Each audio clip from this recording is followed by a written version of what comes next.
Yo, what's good, YouTube? It's your boy D1 from the Angry White Man. Smash the like, share, subscribe. In today's video, we're going to be talking about Auntie Schofield, talking about how he'll only fight Shakur Stevenson in Texas, that Shakur Stevenson can't sell tickets like the media leads us to believe. I'm gonna let him talk, and then we're gonna come back right after it. Man.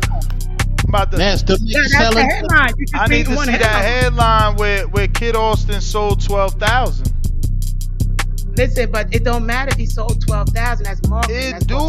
Marketing. You're not listening. Lord, it doesn't matter because you're making people think. You're making people think that it's not a machine that's paying marketing to sell those tickets. But they got home marketing. First of all, shout out to Ness in the Boxing Voice. Great work on this interview, man. It's just Auntie Floyd Schofield Sr. was capping out of control. He was trying to make the audience think that the marketing is the reason for Shakur Stevenson, the headliner of the fights he fought in for Top Rank. That's what sold the tickets. It just doesn't go like that, Floyd Sr. It doesn't, man. You've only had one headlining fight. Wherever that was, however many tickets were sold to that event, and what the gate was is what matters at negotiation tables. And he was out here acting like he's a boss and this, that, and the third. You're not the boss. You're not the boss at all. Oscar De La Hoya will tell you when, where, and who you are fighting. Yeah, you got a little bit of boss in you. You could say, no, we're not fighting there, or no, we're not fighting for that, because in the end, you are a boss in some sense of it. But you signed a 5-year, $5 million deal. You had no problem getting on the internet telling everybody that's what you did. So listen, when it comes to Shakur Stevenson, you guys are the definite B-side. Stop trying to make the boxing public think that there is no B-sides and A-sides, because there is. When you sit down at a table to negotiate a fight, they're going to bring up, just like Nestor Gibbs did, how many headlines have you had? How many tickets have you sold on those headlining fights? Because that's what matters. Not how many belts you have, none of that. None of that stuff matters when Oscar De La Hoya is negotiating a fight for one Floyd Austin Schofield Jr., the third, whatever he is. That's what matters, bro.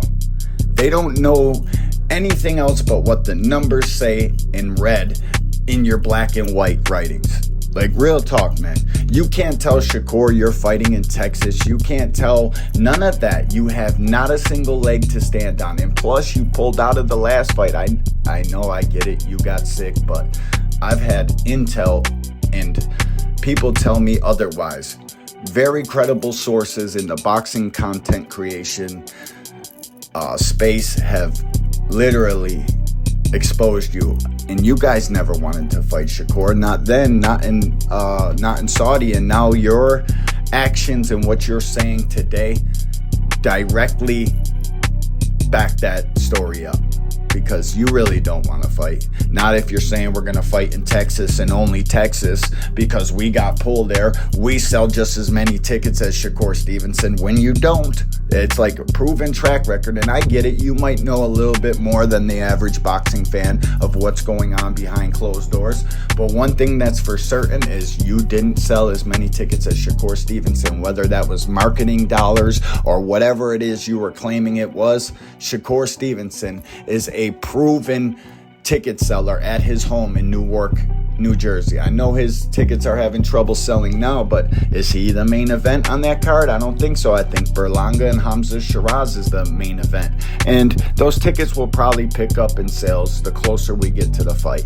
Yeah, they'll be cheap, and anybody can go out to that fight, probably get ringside seats for a couple $100.